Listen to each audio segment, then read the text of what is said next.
நாவி நெஞ்சை விட்டு நாவி ஓடி நெஞ்சை விட்டு ஓடி படிப்பை கெடுத்தது இனி ஒரு வாழ்க்கை நம்மளுடைய வாழ்க்கை நம்மளுடைய கிரி கிரி கிரி கிரி கிரி கிரி கிரி கிரி கிரி கிரி கழிச்சு போ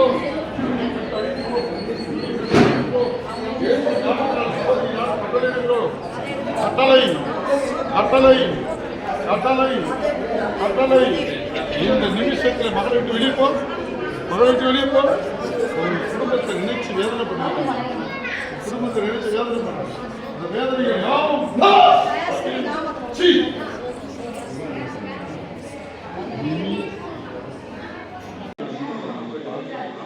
அப்பதான் நீ சம்பாதிக்க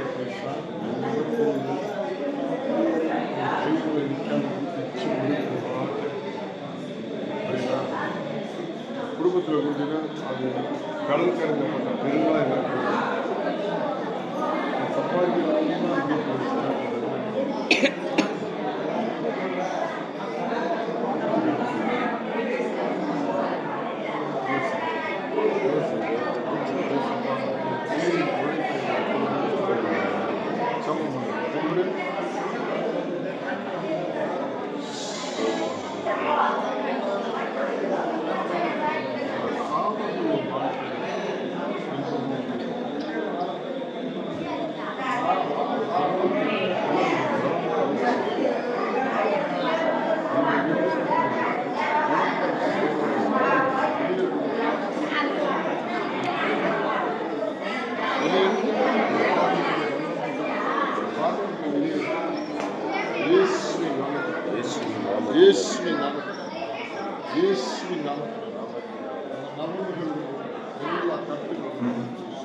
சற்று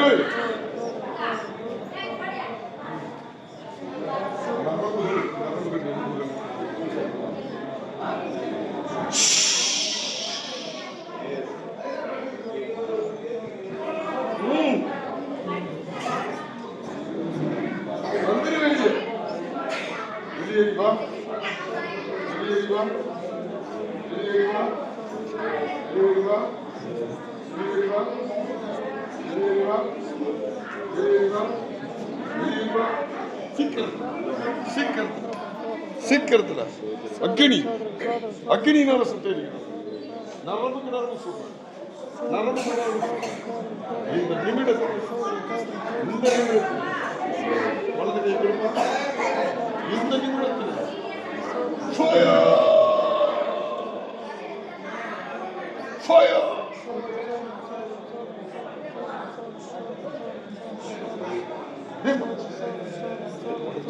கெட்ட கனவு உடம்புல இருக்கிற ரத்தத்தை குடிச்சு இர்ரெகுலர் பீரியட் தான் உனக்கு வரும். புரியுதா? உண்மையா பொய்யா? அதெல்லாம் நீ ஏசப்பா தேடி வரணும், தடை பண்ணக்கூடாது. இயேசு இந்த வாலிப பிள்ளைக்குள்ள இருக்கிற அந்த கிரியைகள் இயேசு நாமத்தினால இந்த நிமிஷத்தில்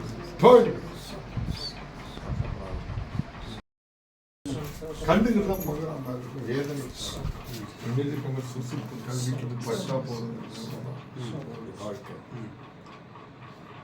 முதல்ல வயிற்றை கட்டினாங்க, அடுத்தது குடும்பத்தை கட்டினாங்க, அடுத்தது உங்களுடைய இந்த மெயின்டெல்லாம் கட்டி வச்சுருக்காங்க.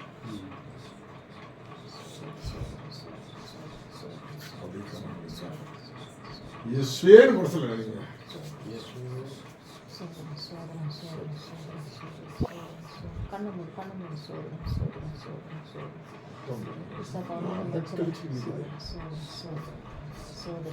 ஒரு காளி தெய்வத்தை வச்சு ஒரு பாய் தாங்க அதை செஞ்சது. காளிக்கு பாய்க்கு என்ன சம்பந்தம் இருக்காதீங்க, அவங்க எல்லாத்தையும் வச்சு செய்வாங்க. சாகித்யம்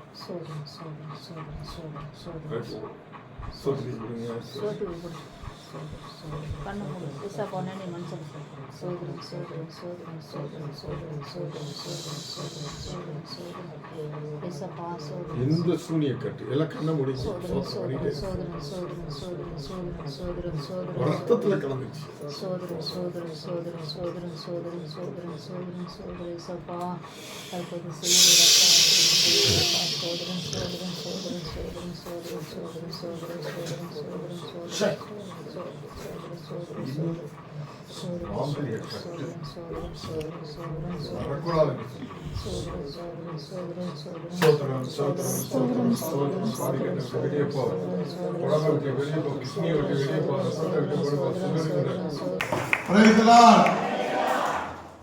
இன்றைக்கு நாம் பார்க்க போற ஒரு செய்தி, தள்ளப்பட்ட கண் அல்லது தள்ளப்பட்டவன். உலகத்திலே நாம் அநேக நேரத்திலே தள்ளப்படுகிறோம். பொருளாதாரம் இல்லைன்னு தள்ளப்படுறோம், அறிவு இல்லைன்னு தள்ளப்படுறோம், தாழ்ந்த ஜாதின்னு தள்ளப்படுறோம், நேரம் கருப்பா இருக்குன்னு தள்ளப்படுறோம். எப்படியோ இந்த உலகத்தில் நம்ம தள்ளப்படுறோம்.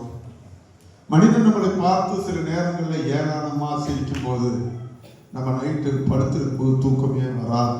ஆண்டவரே, என் குடும்பத்தை பார்த்து இப்படி சிரிக்கிறாங்க, எங்க குடும்பத்தை பார்த்து இப்படி பேசுறாங்களேன்னு சொல்லி நீங்கள் வேதனைப்படலாம். ஆண்டவர் சொல்லுகிறார், இப்படியெல்லாம் உலகத்திலே ஒதுக்கப்பட்டவர்களை நான் ஆண்டவர் கட்டிடம் தாங்கி முறைக்கலாம். இதுல வேதத்திலே அநேக சம்பவங்கள் இருக்கிறது. இன்றைக்கு 1 சாமுவேல் 17:28 வாசிக்கிறேன். அந்த மனுஷனோடு அவன் பேசிக் கொண்டிருக்கையில் அவன் மூத்த சகோதரனாகிய எலியாப் கேட்டபோது அவன் தாவீதின் மேல் கோபம் கொண்டு நீ இங்கே வந்தது என்ன? வனாந்திரத்தில் உள்ள அந்த கொஞ்ச ஆடுகளை யார் வசத்தில் விட்டாய்? யுத்தத்தை பார்க்க அல்லவா வந்தாய்? உன் துணிகரத்தையும் உன் இருதயத்தின் அகங்காரத்தையும் நான் அறிவேன் என்று சொன்னார். ஏங்க அப்படி சொல்றாரு? சொல்லுங்க.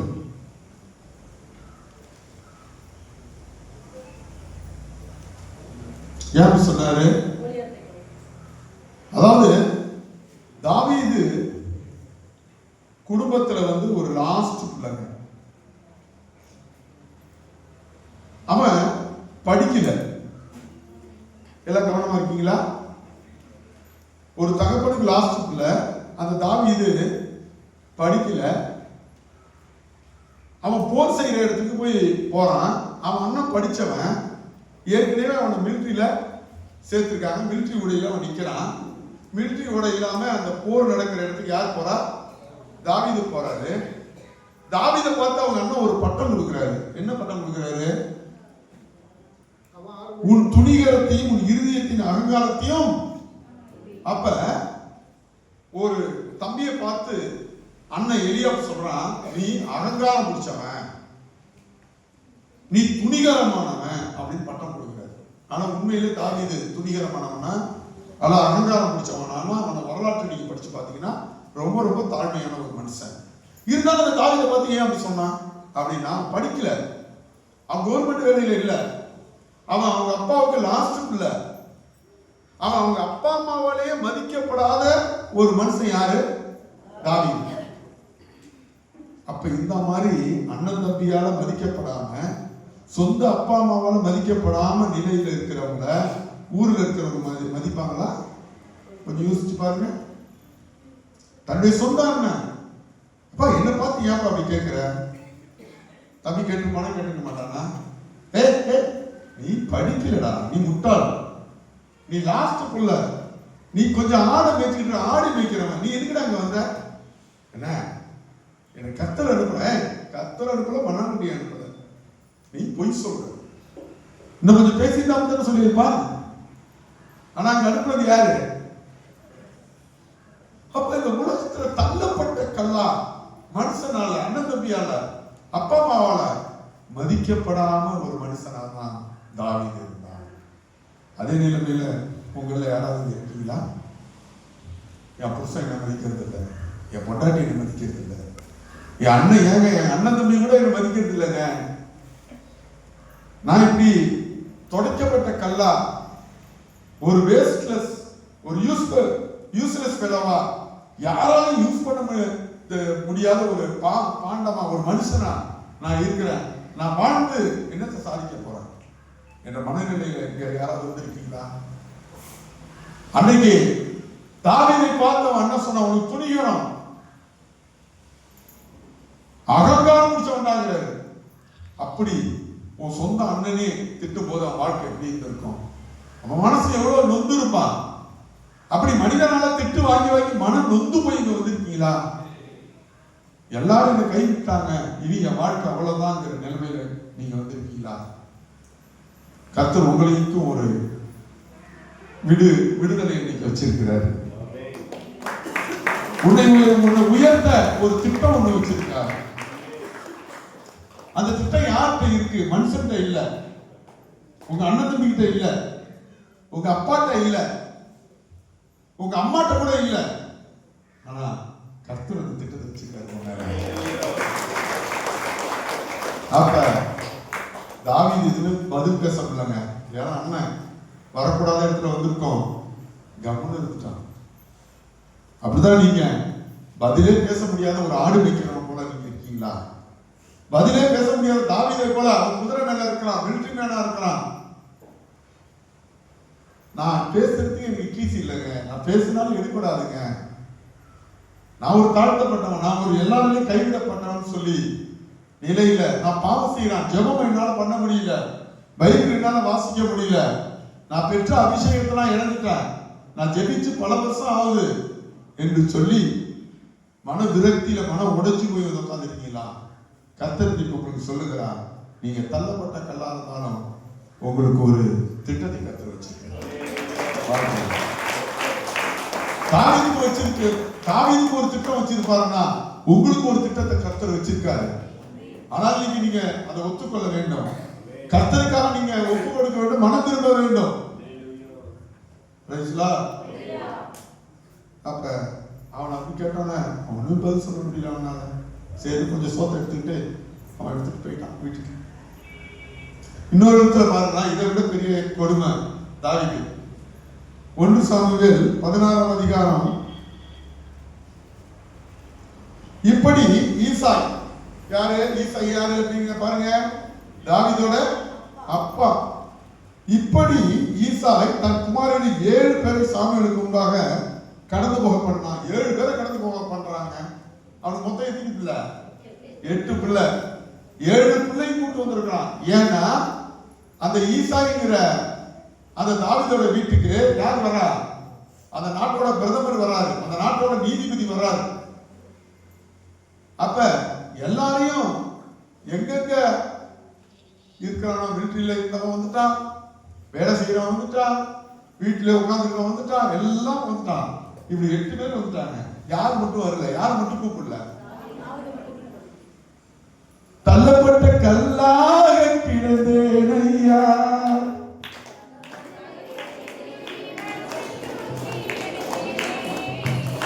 பாருங்க,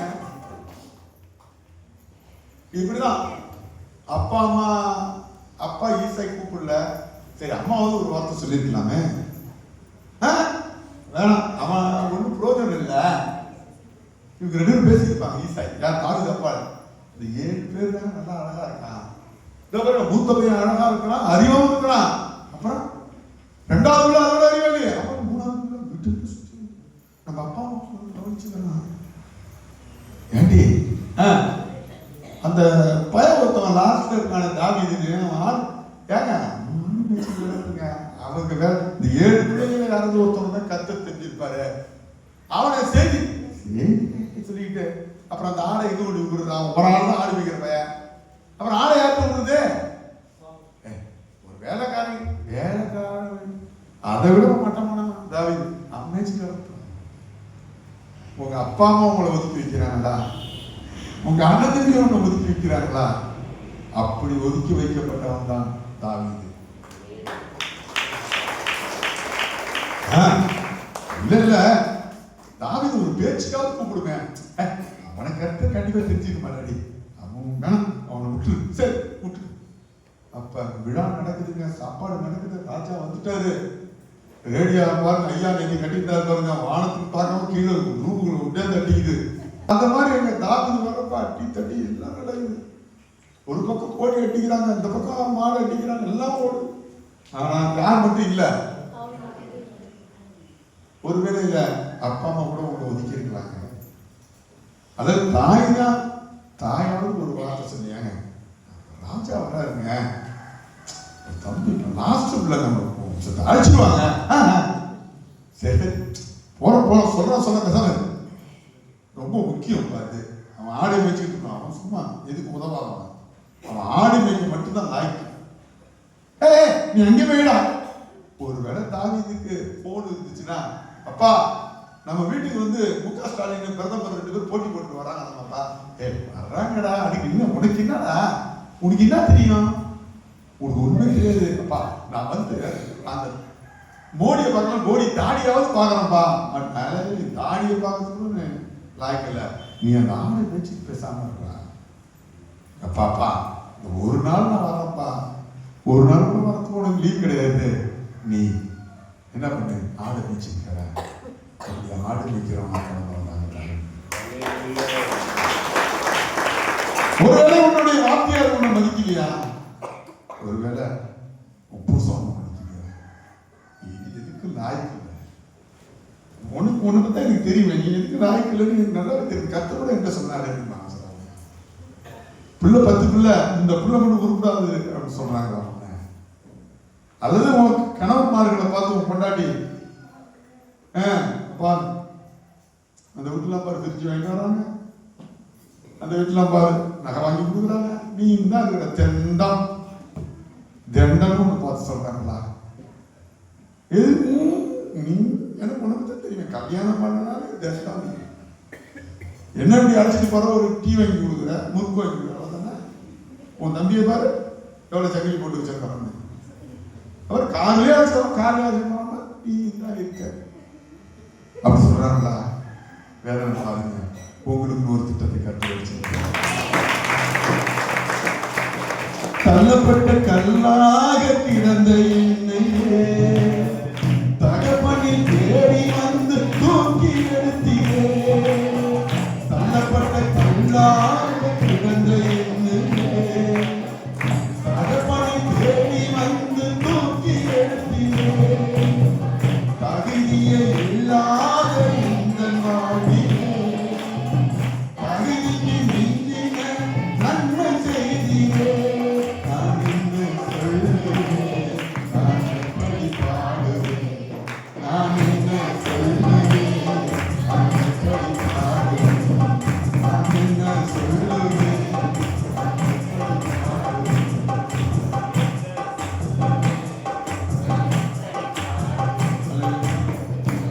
பிரியமானவர்களே, நம்மள மத்தியில யாராவது இருக்கீங்களா? அங்க பாருங்க, இப்படி ஈசாய் தன் குமாரரில் 7 பேரையும் சாமுவேலுக்கு முன்பாக கடந்து போக பண்ணினான். பின்பு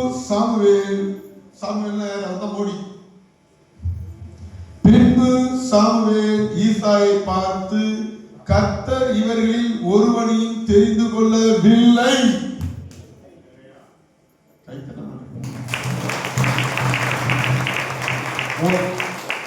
உங்க தகப்பனுக்கு வேணா 7 பிள்ளைங்க கண்ணுக்கு தெரியலாம், ஒரு தாய்க்கு வேணா 7 பிள்ளை ஒஸ்தியா தெரியலாம், ஆனா ஒசத்தியா தெரியாம கண்ணுக்கு தெரியாம காட்டுல ஆடு மேய்ச்சிட்டு கிடக்கிறான, இரவுல பனி பகல்ல வெயில், மதிக்காம கிடக்கிறான் பாரு, அவனை கத்தருக்கு மட்டும்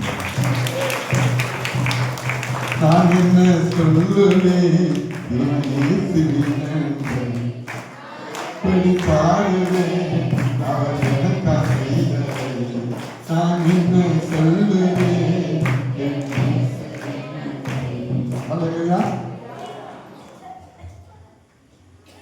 நானும் பைத்தியம் போலதான் கிடந்தேன், இன்னைக்கு பைத்தியக்காரன் தான் இருக்கிறேன். ஒருத்தவங்க சொல்றாங்க ரசிக்கிறாங்க, ஒருத்தவங்க பாஸ்டர் இருக்கிறாங்க, ஒருத்தவங்க மூத்த மொழி இருக்கிறாங்க, ஆனால் எனக்கு மட்டும்தான் தெரியும் நான் பைத்தியக்காரன். சில பேர் காலில் விழுவாங்க, நான் எதுவும் தடுக்கலாம் மாட்டேன். ஏன் தடுக்க மாட்டேன், அப்போதான் எனக்கு கழுதுன்னு நல்லா தெரியும். நான் ஒரு கோவேரி கழுத, என் மேல யார் எழுதியிருக்கிறா, கழுத கூட கழுத குட்டி, நான் கழுதைக்கு உள்ள தகுதி கூட இல்லை, கழுதையிலே கழுத குட்டியா இருக்கிற என் காலில் தான் ஜனங்க விழுவாங்க. ஏன்னா என் மேல யார் எழுதியிருக்கா,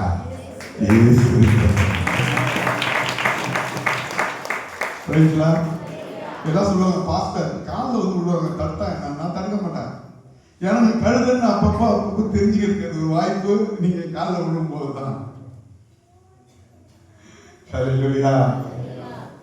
அப்ப பாருங்க, இந்த கழுதை வந்து பொதி சுமக்காதுன்னு எங்க அம்மாவுக்கு நல்லா தெரியும், எங்க அப்பாவுக்கு தெரியும், எனக்கு பாடம் சொல்லி கொடுத்த வாத்தியாருக்கு தெரியும், என் சொந்தக்காரன் எல்லாருக்குமே தெரியும், அண்ணன் தம்பிக்கெல்லாம் தெரியும், இது உதவாத கழுதன்னு. ஆனா இங்க எல்லாம் ஏறாததுனாலதான் அப்படியே ஒரு மூளையில கல் அடிக்கப்பட்டிருக்க மூளையில தெருவில் நின்று இருந்த என் மேல ஏறி என்ன பண்ணாரு, கத்தர் உட்கார்ந்து. அப்படின்னா நீ தள்ளப்பட்டிருக்கிறியா, உன் மேல கத்தர் ஏறி உட்கார போறாரு, உனக்கும் ஒரு திட்டத்தை கொடுக்க போறாரு. அப்ப கர்த்தர் இவர்களில் ஒருவனையும் தெரிந்து கொள்ளவில்லை என்று சொல்லி,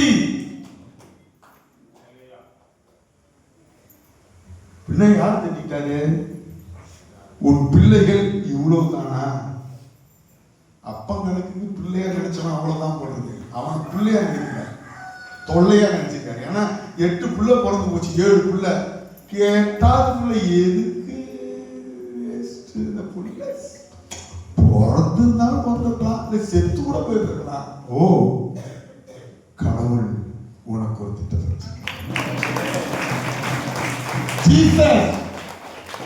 என்ன கூட 8வது பிள்ளை நானு.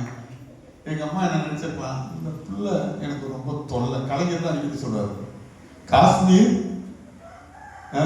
எங்களுக்கு எல்லை, குமரி குமரினா பொண்ணு, குமரி பொண்ணு, குமரி குமரி எங்களுக்கு தொல்லை மாதிரி.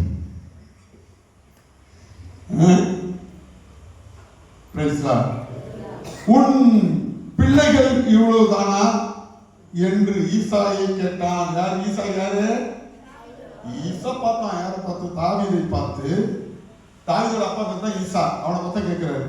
நீ கேட்டார், அதற்கு அவன், இன்னும் எல்லோரும் இறைவன் ஒருவன் இருக்கிறான், அவன் ஆடுகளை மேய்த்துக் கொண்டிருக்கிறான் என்றான். அப்பொழுது மோடி ஈசாயை நோக்கி ஆள் அனுப்பி அவனை அழைப்பி, அவன் இங்கே வரும் மட்டும் நான் பந்தி இருக்க மாட்டேன் என்று சொன்னான். அட்டென்ஷன் ப்ளீஸ், நீ வர்ற வரைக்கும் எல்லாம் ஸ்டாப், எல்லாம் நடக்கும். நீ இல்லாம இந்த உலகத்துல எல்லாம் நடக்கும், வீட்டுல எல்லாம் நடக்கும். ஆனா கர்த்தர் உன் மேல கண்ணு வைக்கும்போது யாரெல்லாம் ஸ்டாப் ஆயிடும், நீ வந்தாதான் நடக்கும். ஒருவேளை இப்படி வாழ்க்கையில இன்னைக்கு எல்லாத்தையும் எடுத்துட்டேன், இனி எனக்கு என்ன இருக்குது, ஒத்த கயிறு தான் இருக்குது, நான் தூக்கு மாட்டி செத்தா நல்லா இருக்கும் போது, நான் எதுக்குமே யூஸ்லெஸ். ஓ, அப்படி இறந்து இருக்கீங்களா? என் குடும்பத்துல என்ன எதுவுமே கேட்கறது இல்லை, நல்ல நிகழ்ச்சிக்கு ஒரு பத்திரிகை கூட மதிச்சு வைக்கிறது இல்லை. எங்க சொந்தக்காரங்க மத்தியிலேயே எது நடந்தாலும் என்கிட்ட சொல்லவே மாட்டாங்க. நான் என் நிலைமை ரொம்ப மோசமாச்சு, நான் எதுக்கு உயிரோடு இருக்கணும்னு சொல்லி வேதனையோடு உட்காந்துருக்கீங்களா? ஒரு காலம் வரும், அப்ப எல்லாமும் நிற்கும். எது தெரியுமா? உன்னை கேட்காம எல்லாம் நடந்துருச்சு தெரியுமா? கர்த்தர் உன் மேல திட்டம் வைக்கும் போது எல்லாம் நிற்கும். நீ வர உன் தகப்பனா இருந்தாலும் நின்றுதான் ஆகணும், உன் தாயா இருந்தாலும் நின்றுதான் ஆகணும், உன் அண்ணன் தம்பி மிலிட்ரி மேன், அவனுக்கு தோட்டா தெரியும், குதிரை இருக்கு, சம்பளம் மாச சம்பளம் இருக்கு, உடை இருக்கு, அவனும் சேர்ந்து நிற்க வேண்டும், ஆடு வைக்கிறவனுக்காக என்று சொன்னார். கர்த்தர் வச்சிருக்க திட்டத்தை நீ உணர்ந்து பார்த்து இன்றைக்கு மனம் திரும்பு. ஆண்டவரே, நீ எனக்காக ஒரு திட்டத்தை வச்சிருக்கிறேன், தெரியல. இன்றைக்கு நான் உனக்கு எல்லாத்தையும் என்ன நான் உனக்கு ஒப்புக்கொடுக்கிறேன்.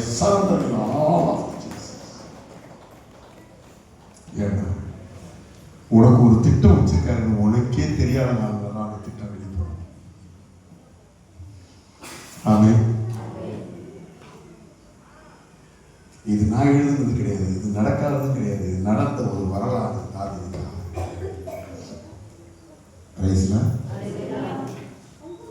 அப்ப நிறுத்திட்டாங்க. நிறுத்தின பிறகு ஆண்டவர் என்ன சொல்றாரு? அப்பொழுது சாமுவேல் தைல 13 எடுத்துங்க. அப்போது சாமுவேல் தைல கோப்பியை எடுத்து அவனை அவன் சகோதரன் நடுவில் அபிஷேகம் பண்ணினான். கரங்களை தட்டி அபிஷேகம் பண்ணினான். அந்நாள் முதல் கொண்டு கர்த்தருடைய ஆவியானவர் தாவீதின் மேல் வந்து இறங்கி இருந்தார். சாமுவேல் எழுந்து ராமாவுக்கு போய்விட்டார். இப்ப யாருக்கு ஆவியானவர் வந்துட்டாரு? சாமுவேல் இருந்து யாருக்கு வந்துட்டாரு? பிரியமானவர்களே, நம்மத்தில் எல்லாரும் கைவிடப்பட்டு ஒரு கண்ணீரோடு இன்னைக்கு நீங்க சபைக்கு வந்திருக்கீங்களா? ஆவியானவர் உங்க மேல இருக்கிறார். உங்க மேல ஆவியானவர் இருக்கிறார். Praise the Lord.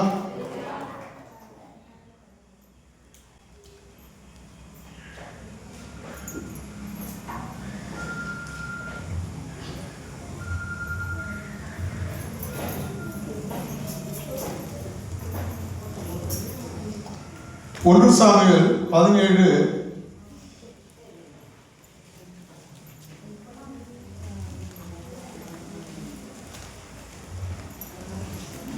அதான் நம்ம படித்தோம். 2 சாமுவேல் 5:12 வாசிப்போம்.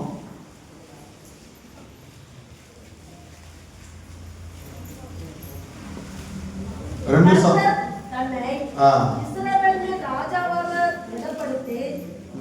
தம்முடைய ஜனமாக இஸ்ரவேலின் நிமித்தம் தன்னுடைய ராஜ்யத்தை உயர்த்தினார் என்று தாவீது கண்டறிந்த போது, இப்ப தாவீதுக்கு தெரியுது இவ்வளவு கஷ்டம் ஏன் பண்றோம், அப்பா ஏன் ஒதுக்குனாங்க, நம்ம அண்ணனுக்கு ஏன் திட்டினாங்க, அப்படி எப்ப தெரிஞ்சுச்சு? அவனை அந்த தேசத்துக்கு ராஜாவாய் மாற்றினான். ஏங்க சிம்பிளா நான் சொல்றேன், உங்களுக்கு வர்ற அத்தனை கஷ்டத்துக்கு பின்னாடி ஒரு பெரிய ஆசீர்வாதத்தை கத்துறது. அது எப்ப தாவீது தெரிஞ்சுக்கிட்டான்? ஆண்டுகள் முடிந்தது, வருடங்கள் முடிஞ்சிச்சு, பொறுமையா இருக்காரு. அப்படியே போக போக போக போக போக தாவீது என்ன பண்ணாரு? என்ன தெரிஞ்சுக்கிட்டாரு?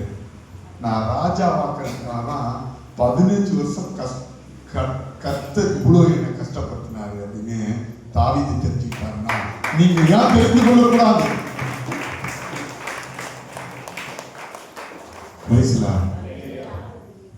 அந்த நாட்டுல ஒரு ராஜா இருந்தாங்க, அவன் பேர் சவுலு. அந்த சவுலு இந்த தாவீத ஓட ஓட ஓட ஓட ஓட விட்டு செம்ம அடி அடிச்சு கட்டினாங்க. நாட்டிலையும் இருக்க முடியல, காட்டிலையும் இருக்க முடியல. அப்ப அந்த தாவீதோட மனநிலை எப்படி இருக்குன்னு நினைக்கிறீங்க? தாய் தப்பனும் மதிக்கல, அண்ணன் தம்பியும் மதிக்கல, சொந்தக்காரனும் மதிக்கல. சரி, அந்த நாட்டிலேயாவது குடியிருக்கலாம்னு பார்த்தா அந்த நாட்டு ராஜா அந்த தாவீது எங்க இருந்தாலும் பிடிச்சிட்டு வராங்க. அவன் காட்டுல போய் ஒரு பதுங்கி இருக்கிறான். அந்த காட்டுல இருக்கிறவனையும் 10 பேர் கோல் சொல்லி அந்த காட்டுல இருக்கிறவனையும் போய் சுத்தி வளைச்சு கொள்றான். அவங்க போட்டு அட்டிக்கிறான். இப்படி இருந்தா நீங்கள் நான் என்ன பண்ணிருப்போம் சொல்லுங்க. Praise God. Hallelujah.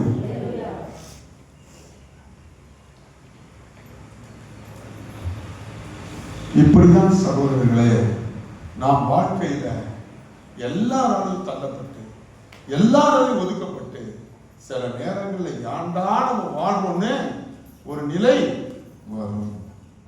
Praise God. Hallelujah.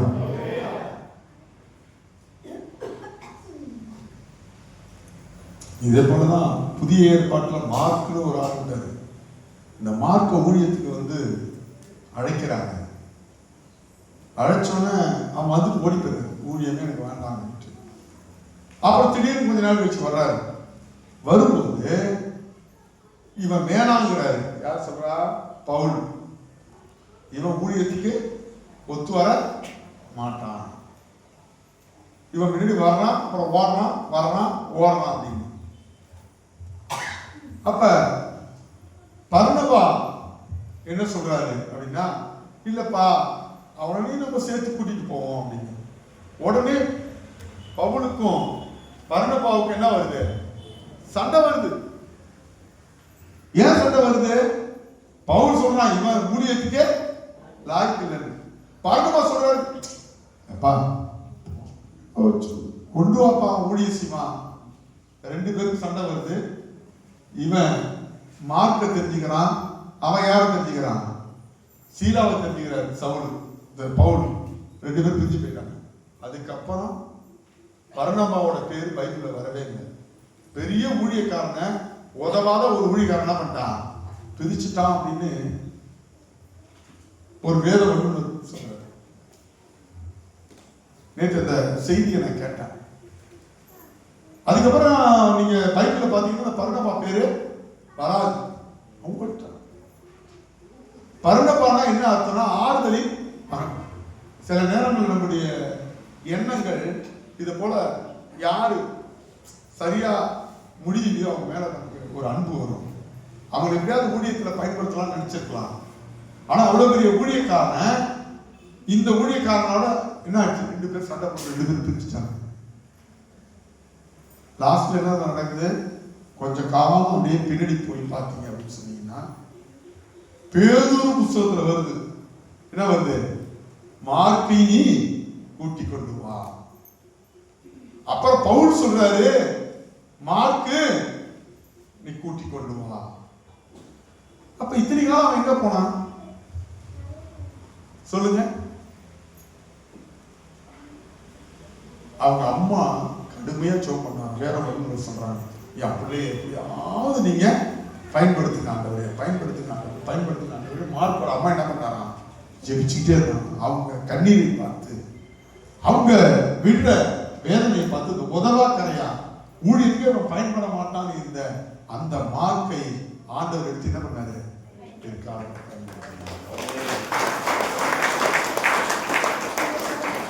2 முறை அவன் பேர் திரும்பவும் என்ன பண்ணுது, மார்க் வருது.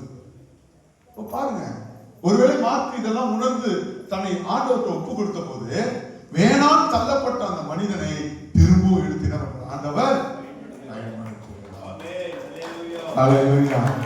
ஒருவேளை நீங்க என்னுடைய அபிஷேகம் போச்சு, ஒருவேளை என்னுடைய பாடல் காணந்து போயிடுச்சு, ஒருவேளை என்னுடைய ஜெபிக்கிற திறமை போயிடுச்சுன்னு சொல்லி தள்ளப்பட்ட கல்லா நீங்க வந்து உட்கார்ந்து இருந்தீங்கன்னா மார்க்க போல ஆண்டவர் சொல்றாரு, திரும்பவும் எடுத்து பயன்படுத்த. மார்க்கை பயன்படுத்துறது உண்மையானால் ஒரு பெரிய ஊழியக்காரனை இவன் உதவாதுன்னு சொல்லிட்டான், இவன் எதுக்குமே உருப்பட மாட்டான்னு சொன்னான் பவுல். ஆனால் ஆண்டவர் அவனை திரும்பவும் பயன்படுத்தும்படியாக அவன் தன்னை ஆண்டவர் ஒப்பு கொடுத்த போது அவனை திரும்ப என்ன பண்ண ஆண்டவர் எடுத்து பயன்படுத்தினார். ஹல்லேலூயா.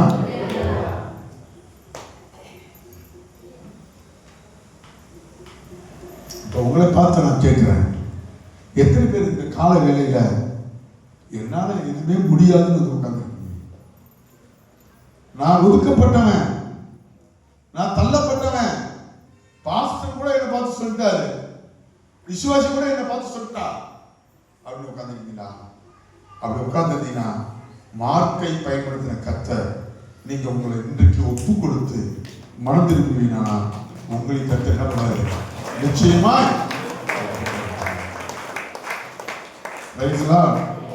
யாத்திராகம புத்தகத்தை நாம் எடுத்துக்கொள்வோம். அதில் மோசேயோட சம்பவத்தை நாம் படிக்கும் போது மோசேயை ஆண்டவர் எடுத்து பயன்படுத்த முடியாத ஒரு சுச்சுவேஷன்ல என்ன பண்ணாரு இருந்தார். ஏன் சொல்லுங்க, ஏன் மோசேயை ஆண்டவர் பயன்படுத்த முடியல? கரெக்டா சொல்லுங்க ஒருத்தவங்க. திக்குவாயின் வந்தவா நாவு உண்மையா?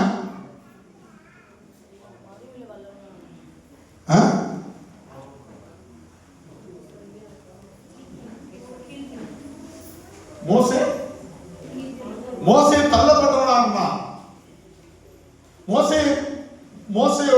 மோசே யார் அப்படின்னா அந்த பார்வோனுக்கு நல்லா கேட்டீங்க, ஆண் பிள்ளையே இல்லையா பார்வோனுக்கு. அப்ப பார்வோனுடைய குமாரத்திகள்ல ஒருத்தி இந்த மோசையை எடுத்து வளர்த்தாங்களாம். எப்படி வளர்த்தாங்க? தான் சொந்த பிள்ளை மாதிரி. அவருக்கு சகல விதமான கலைகளையும் சகல விதமான விளையாட்டுகளையும் அந்த ராஜ்யத்தை கற்றுக் கொடுத்தாங்க. ஏன் கற்றுக் கொடுத்தாங்க? தன்னுடைய அப்பா செத்து போன பிறகு யார ராஜாவாக்கணும்? மோசே. ஆனால் மோசே அவசரப்பட்டு ஒரு கோபக்காரனாய் மாறி கொலைகாரனா மாறினான். ஆண்டவர் பார்த்தாரு, இந்த கொலைகாரனை வச்சு நம்ம என்ன பண்றது? நம்மள யாராவது கோபக்காரன் இருக்கீங்களா? கொலைகாரன் இருக்கீங்களா? கொலைனா நேரடியா கொலை செய்யறது கிடையாது. ஆண்டவர் திட்டத்தை செயல்படுத்தாம ஒரு கொலை தான். ஜெபிக்கிறது பெருசு கிடையாது. தேவ திட்டத்தை புரிந்து கொண்டு பொறுமையா இருக்கிறது பெருசு. எதுவுமே நாம சொல்றீங்க, நீ தீர்க்க தரிசனம் சொல்றது பெருசு கிடையாது. அப்ப அப்ப மோசே செஞ்சது நல்லதா தப்பா? கர்த்தர் கண்ணுக்கு நம்ம கண்ணுக்கே தெரியுது அவன் நல்லதுதான் செஞ்சான். ஆனா ஆண்டவர் அவனை ஏன் எடுத்து பயன்படுத்தல? கோபக்காரனை ஆண்டவரால் எடுத்து பயன்படுத்த நம்மள யாராவது கோவம் எடுத்தோடனே மூக்குல கோவம் வச்சுட்டு யாராவது இருக்கீங்களா? கை தூக்க சொன்னீங்கன்னா தூக்க மாட்டீங்க, தெரியுங்களா? கர்த்தர் உங்களை பயன்படுத்தும்படியாக இந்த ஞாயிற்றுக்கிழமையோட கோபத்தை கொஞ்சம் விட்டுட்டு கர்த்தரே தேவன் என்று கொள்ளுங்க. சிலவங்க பார்த்தீங்கன்னா வரும்போதே சிம்னு தான் வருவாங்க. மோசே தெரியும், நான் கர்த்தருக்காகத்தான் கோவைப்படுகிறேன், நான் என்னுடைய சுயநலத்துக்காக கோவைப்படுகிறேன், நான் கர்த்தருடைய சபைக்காகவே கோவைப்படுகிறேன், நான் அதுக்காகத்தான் கடந்து வருகிறேன்னா ஒன்றும் நடக்காது. கர்த்தருக்காக மோசே கோவப்பட்டான். நீ கர்த்தருக்காக கோவப்படு, அல்லது நியாயத்துக்காக கோவப்படு. கோவப்படுறவங்கள கர்த்தரால என்ன பண்ண முடியாது? பயன்படுத்த முடியாது. 40 வருஷம் தள்ளி வச்சுட்டாரு. ஹலோ, யாராவது கொலைக்காரன் இருக்கீங்களா?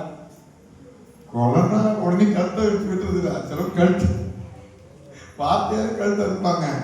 நான் நியாயத்தை செய்யறேன்னு கோவப்படுவாங்க. நீ நியாயத்தை செய்ய கூட கோவப்படக்கூடாதுன்னு ஆண்டவர் சொல்றாரு. அல்லேலூயா. மோசே நியாயத்தை தான் பேசினான். என்ன தப்பு பேசினான்? அவனை எத்தனை வருஷம் ஆண்டவர் காட்டுக்கு அனுப்பினாரு. அவன் என்ன தப்பு பண்ணாரு? தப்பு இல்ல. ஆனால் மோசேயின் மீது ஆண்டவர் ஒரு திட்டம் வச்சிருந்தாரு. ஆனால் அந்த திட்டத்தை செயல்படுத்த முடியாத ஒரு மனுஷனாய், தள்ளப்பட்ட கல்லாய், மனிதன் பார்வையிலும் கர்த்தருடைய பார்வையிலும் மோசே தள்ளப்பட்ட கல்லாய் இருந்தார். அல்லேலூயா.